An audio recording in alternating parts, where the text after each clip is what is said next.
Assalamu alaikum wa rahmatullahi wa barakatuh. My name is Bara.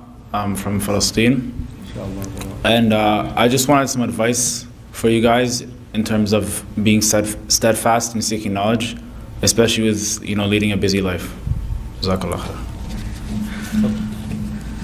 I don't know if I'm the best person to give this advice because I just say don't sleep. But in everything in life you have to prioritize. It's not that you don't have time for things, it's what's a greater priority. Like people I meet tell me, I'm so busy, I have no time for anything, I'm busy, I can't attend durus or halaqat or go for da'wah, I'm busy. And then like, what are you doing on Sunday? We're watching the soccer game, we're watching football, we're watching the Super Bowl, or FIFA, or this or that, or World Series.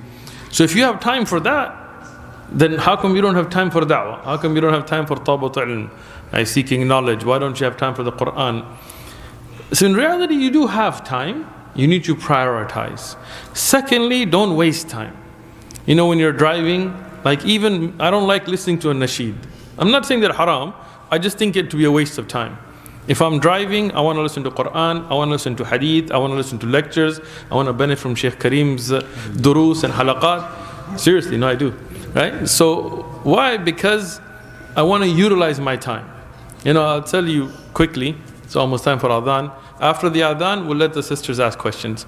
I was in Jordan, and there was a brother, his name is Abu Abdurrahman, and he gave a lecture in a masjid, and I was very impressed. He was quoting ahadith and aqwal of ulama, and qala Shaykh Ibn Baz, qala Shaykh Ibn, I thought, mashallah, this guy studied, maybe he's a graduate from al-Qura or Medina. Come to find out, he's never studied.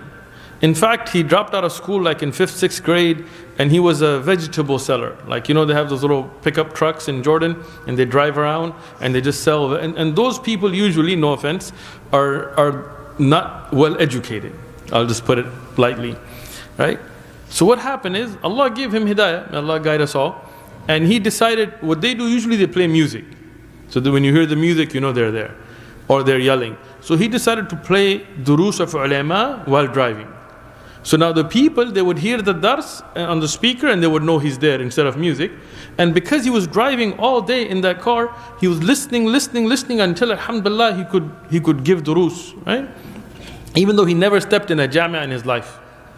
Shaykh Albani rahmatullahi alayhi, most of his tahqiq was him sitting in a library. It wasn't in he didn't go to Islamic University of Medina or something, right? He had his earlier formal studies with his father and some shuyukh, but then after that he just dedicated time. So the point there, prioritize and don't waste time, schedule everything. May Allah put barakah in your time. Inshallah, after adhan, the sisters will get an opportunity to ask questions.